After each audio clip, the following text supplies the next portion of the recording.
Good to see everybody again. Excited to start a new year. Just as Bill said, a couple reflection points. I think it was 56 days ago we won the national championship. Seems like yesterday. It's been very busy since then. We'll have appropriate time this fall to celebrate that team and its accomplishments. And as I've said before, it's a national championship team, which was our goal. But I also believe it will be regarded as one of the greatest teams in college baseball history. Not just the talent, but the consistency and approach, performance, and execution is something that you don't see hardly ever, and truly special team. Kind of where we went from there is we had the celebration on the Wednesday after we won. Thursday and Friday we had exit meetings with our players. Very proud to say we only had one player enter the transfer portal off of last year's team. So the collection of guys that could return decided that LSU was the best place for them to continue their career and will help us move ourselves forward as we get into 2024 as well. And then we went right into a very busy month and a half relative to recruiting, finishing up this roster. Obviously, the transfer portal has changed the dynamic of how we do business. And then the MLB draft, which we were very successful with, only losing one of our incoming recruits to the draft, and which we think is a really talented, very smaller but talented class to add to those returners.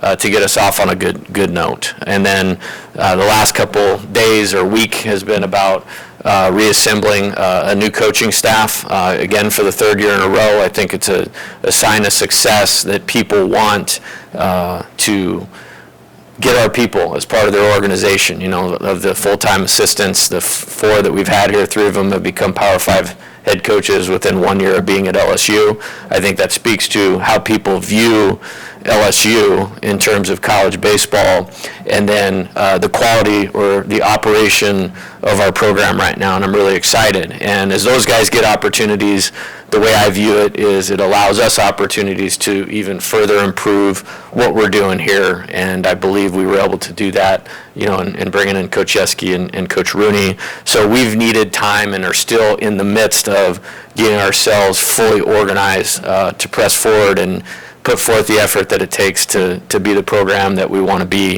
in 2024. And so that's been very fast. Some information for you as far as fall dates. We'll be in 8-hour weeks or skill instruction and strength and conditioning from today. We'll start in on that until October 4th, which is a Wednesday, and then we'll start our 45-day fall practice window on October 5th, the weekend of fall break. We'll run that to, I believe, November 20th will be the third game of the Purple and Gold World Series. So the key dates in there, November 5th, we'll play at McNeese, and then November 12th, we'll play Louisiana Lafayette here at home. And then the following weekend, that last weekend, will be the Purple and Gold World Series. So really excited about that. Relative to remarks on the roster, and happy to answer questions after you've talked to these guys and they've answered questions. Excited about what we have. I think each year you get a better feel for what's needed to compete at a national championship level or at the top of the Southeastern Conference, because those are all one and the same. I mean, our league is, running laps around the rest of college baseball in terms of where the best players, programs, and coaches are right now. So keeping pace, with that, it was a big effort. Obviously, great team, one of the best teams in college baseball history last year. You're only going to get to that point with not just talent with skill that has an enormous amount of experience, and that encapsulated our team last year. And at the same time, we're excited about what those experience will do to propel us forward. I think we had more freshmen at bats than just about any team in the SEC. Obviously, in the College World Series, you had freshmen pitching significant innings, Griffin Herring and Gavin Guidry. So we feel good about that part of it. I really like, what we've assembled. I think there's a blend of, there's a few guys that were key parts of that run on the position player side of it. Then there's a grouping that were also key parts of that team at a point during the season where it's their time now to take a step forward. And as I mentioned earlier, players make their biggest jump usually in our program between year one or year two of us arriving or them arriving on campus. And we have several candidates for that, and I'm excited to dig into that next phase with the Brady Neals, Paxton Klings, Jared Jones of the world on the position side of it. And then we tried to supplement what we needed to do, obviously, with the high school class and the portal.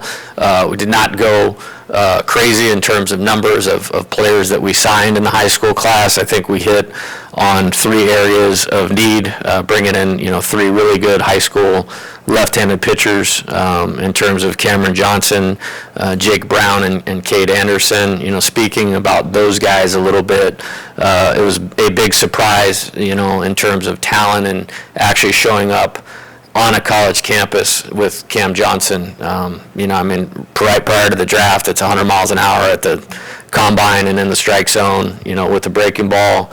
When you see him, we're going to keep him away from Coach Kelly because he looks like he could play defensive end for the Tigers, so he won't be walking over to Tiger Stadium anytime soon, or to the football building. Jake Brown was the Gatorade Player of the Year in Louisiana. We will attempt to have him be a two-way player, predominantly viewed as a prospect, as a pitcher, but you're talking about a terrific athlete who was one of the best hitters, if not the best hitter in the state last year. We need to, elevate the athleticism and the left-handedness of what we're doing, on the position player side of it. I think Jake can help us do that. And then Cade Anderson had Tommy John at the end of his junior year of high school, and it's my opinion, had that not happened, you never want to see a player get hurt, but he might not be here right now in terms of where he was headed as a prospect. So feel great about those additions as freshman pitchers.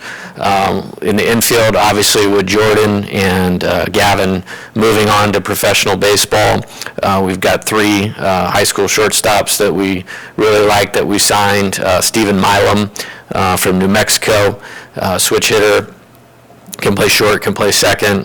Feel really, really good about him and his potential ability to play early. He is a baseball player through and through, very heady player, and I think will adjust well to this level. And the competitiveness is off the charts, and that's what you need, to be successful early in your career here, because it's a steep challenge. Ryan Kacharik from Hamilton High School in Arizona, which is one of the best programs. It's in the handful of best high school programs in the country. Terrific athlete, 6'5", 60-yard dash runner, really good infield skills, some lightning in the bat, as all of these guys will need to do, just get stronger. And then Austin Rolig had a terrific summer in Utah. When I brought him here, he was one of the first players we committed. It's because we really believe he can play shortstop, and because he's a tick undersized, we believed that we would not lose him in the draft, and he's continued to play well, through his high school career and into the summer. And then a couple left-handed hitting outfielders with Derek Mitchell and then Ashton Larson, who was drafted in the 20th round. So want to keep that dynamic going. It was very valuable for us the last 2 years. And then the other transfer pitcher that we had signed was Fidel Ulloa from Delta College, a really good arm that we evaluated last fall, and excited to see what he can do with Coach Yeski. Then assessing, the one thing I do like about the transfer portal is you have the ability to assess where you're at as a team, in the immediate of last year and where the needs might be, and to be able to fill gaps to compete at the level that we want to, which is an Omaha National Championship caliber level. Our pitching staff really stepped up last year, and most of it was entirely new, outside of Ty Floyd. And so we wanted to, and Paul Skeens, obviously. We wanted to recreate that Paul Skeens, Stature Hurd model as best we could in the transfer portal this year. Getting Luke Holman from Alabama was a massive recruit for us. I think he was one of the 4 or 5 best pitchers in the SEC last year. as we prepared to face Alabama, and even though Luke didn't end up pitching, I remember walking down the hallway to Jamie Tutko, and I'm like, this guy's pretty good. Like, I mean, Chase Dollander, who was the 7th pick in the draft last year from Tennessee, I was like, that's kind of what this looks like to me right here. So really, really excited to add Luke. Gage Jump from UCLA was a very highly sought-after prospect in high school, decided to come to college, turned down money. Once he went in the transfer portal, we had pursued him aggressively. He chose UCLA over Arizona, so there was a lot of history, with Gage and the initial recruiting part of it, which probably helped us have a little bit of an advantage, in that regard. Cade Woods, reliever from Alabama, Louisiana player, was very excited that we had interest once he went in the transfer portal. And then Justin Lohr from Xavier, lefty, tough angle, really good physical pitcher, competitor. Had a great season from a stats standpoint last year. Closed out the game against Vanderbilt in the NCAA tournament against them. I think all 4 of those guys will blend well with the returning pitchers that we have to form a really, really good pitching staff. I think that if you ask me on paper, I believe that will be the strength of our team in 2024. And then on the position player side of it, again, kind of looking down the microscope of what does it take to compete at the top of the Southeastern Conference. I really appreciate Jordan Thompson and what he did for us the last 2 years. I mean, him and Dylan Cruz were the only 2 players that started every game of 2022 and 2023. Having a veteran presence in the middle of the infield was going to be super important. Adding Michael Braswell from South Carolina, really like his skill set in terms of what he does. Played very well against us, and I think there's another tick in his game that we can get on the development horse, so to speak, and go get and help Michael be a really, really good player and pro prospect out of LSU. And then adding Mac Bingham out of the University of Arizona, really good addition. Had 92 hits last year, like around 360 with doubles power, home runs power. Completely thought he would get drafted. Massive surprise that he didn't. And then obviously having the history that we did of coaching him for 2 years, recruiting him. Once he was not going to go to professional baseball and kind of settled that he wasn't getting drafted or not going to sign a free agent deal. Obviously the previous relationship thing helped out there. I think he will add a presence that we will be missing from those guys last year when you talk about a Cade Beloso, Gavin Dugas, Braden Jobert, those guys that had those 2 years of playing for us and had that high leverage experience. That will be the thing that we need to work with this roster the most on is getting them towards those competitive and professional at bats that help our team win. And then obviously there's a few more players on there.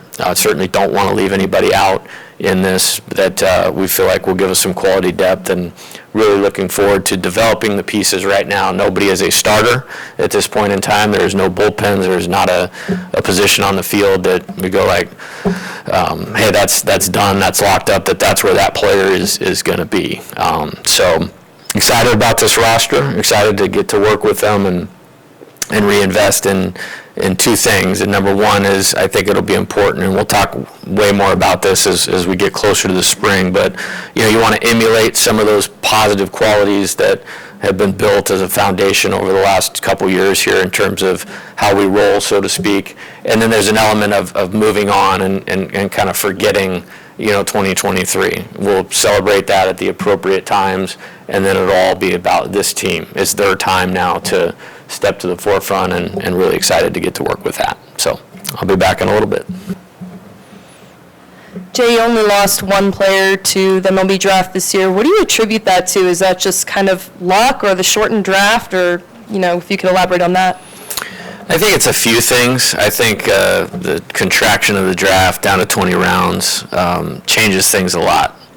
And it changes things on both ends of the high school and the returning player element as well. I think had there been more than 20 rounds, you wouldn't see some of these returning players on there, which I think is great for college baseball, and I think it's great for the players, because if you're going after the 20th round, you have a very small window to get to the big leagues. As far as the recruiting class, I usually spend December, trying to educate them and their families on what is the bar, for you in the draft, and at what point does it become not a question anymore that you're going to choose LSU for the initial stages of your development to be a pro baseball player. I think there's a misconception that it's college over pro baseball. It's not. It's what is your path to professional baseball, at least through here, because nobody's coming here that doesn't want to be a major league player.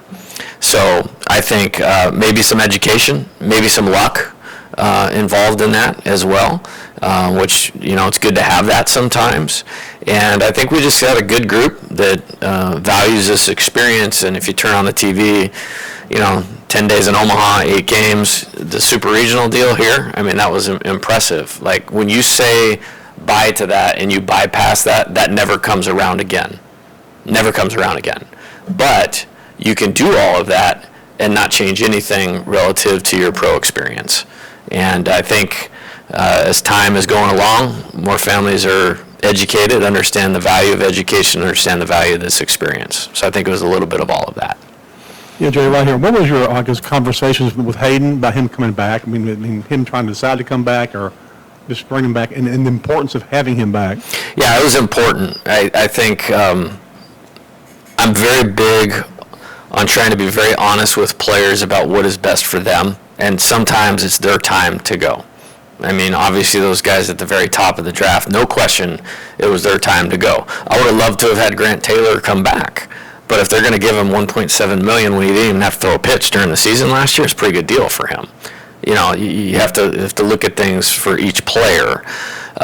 With Hayden, it was like, look, you've played pretty well. You could make an argument that outside of Dylan, the end of the SEC schedule, the SEC tournament, the regional, the super regional, there was not a more valuable player on our team. And he's had some history with injury, which maybe made it a little bit of a checkered deal for teams. Like, what do we really have here? There's not many people that have the power that he has, or even the arm strength. We saw it in Game 1 of the College World Series.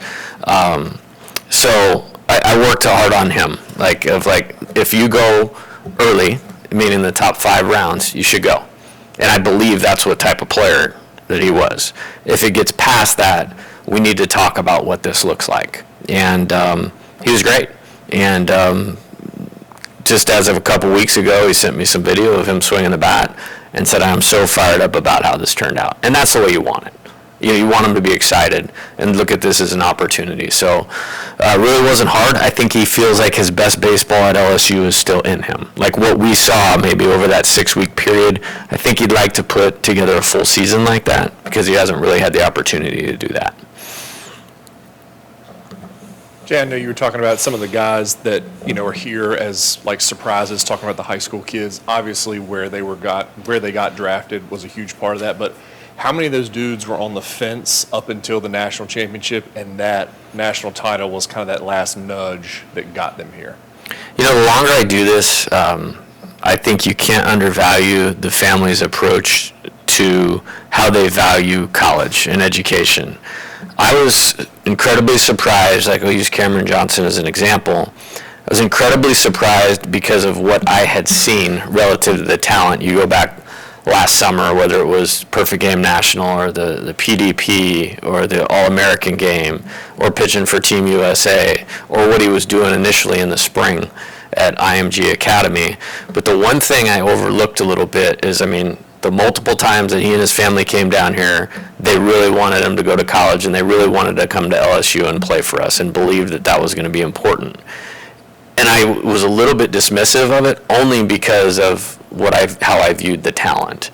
So I think that is something that I pay attention to going forward. And a really unique story is while we were in the College World Series, some guys last year that signed pro contracts for over $2 million, 2 of them texted me and said, I wish I would have come to college. So.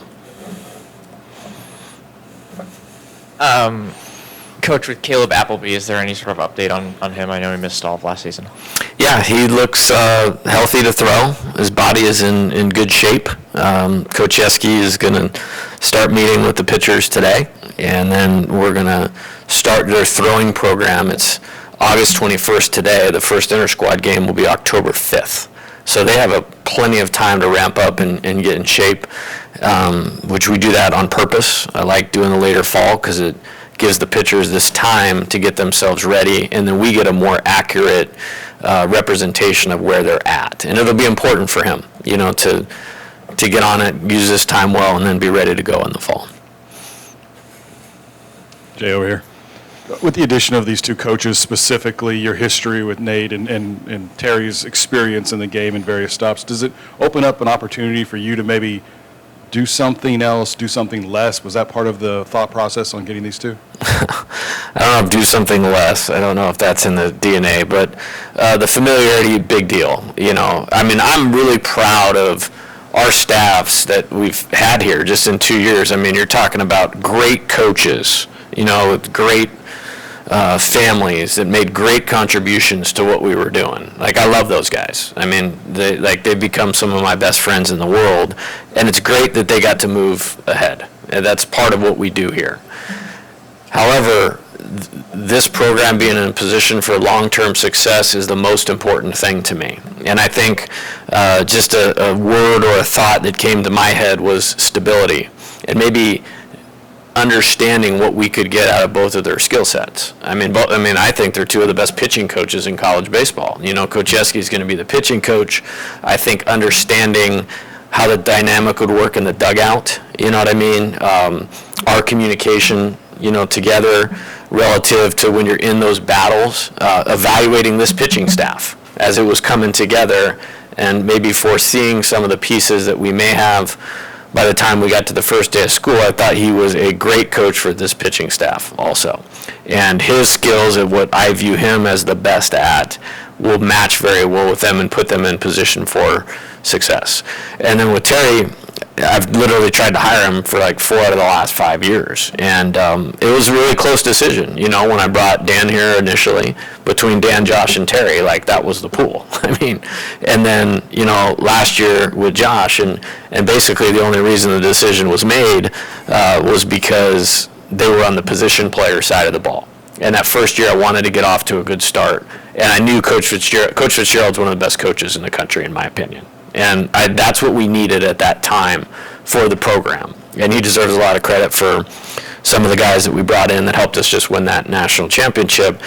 And then I liked where we were going with that. And it was literally the same thing with Josh. And on top of that, we needed to improve behind the plate. So we got a good catching coach, a guy that could coach third base, and that could also recruit.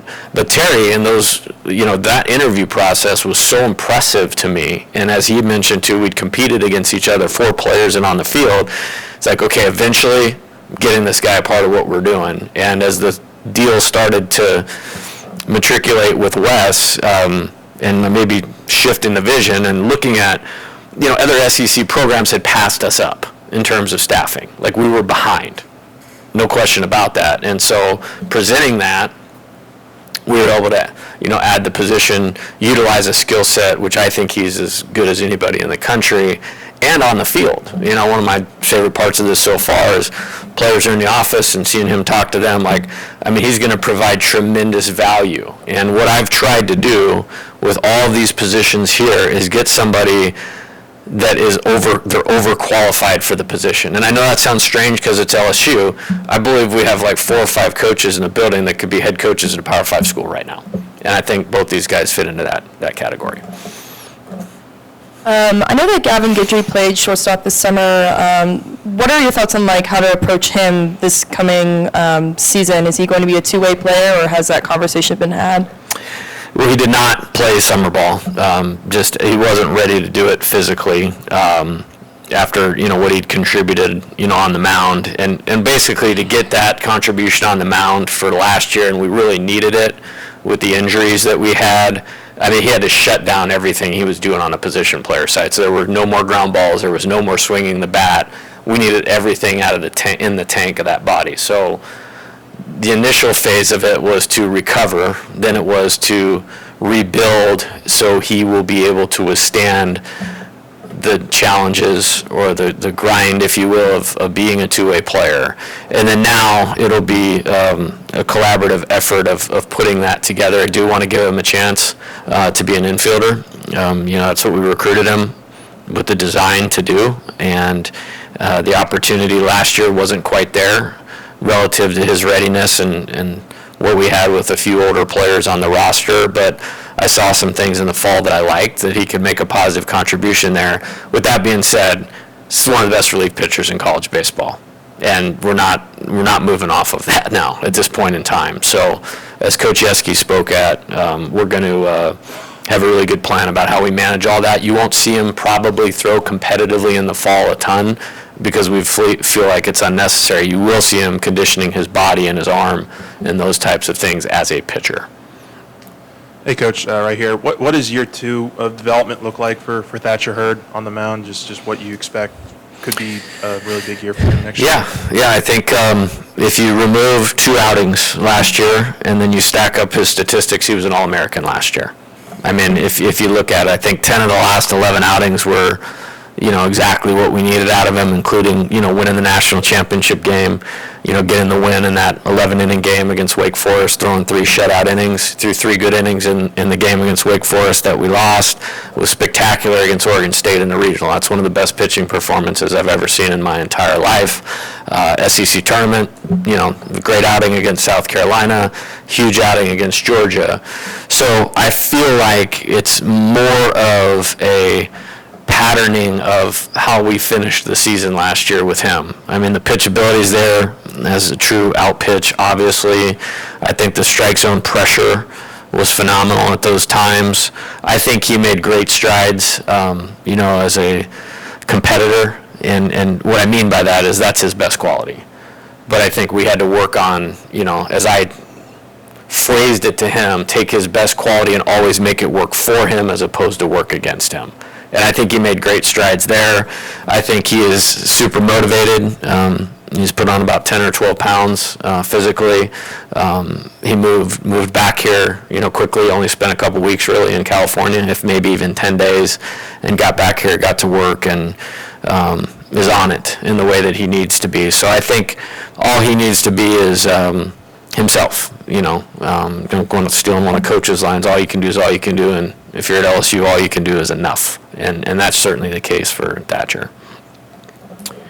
Hey, Coach, just want to ask you about 2 people that we saw a lot of maybe in fall ball last year, but maybe had to learn a little bit. Zeb Rudell and also Aiden Moffitt. Can you talk about their second year? Yeah, I would love to.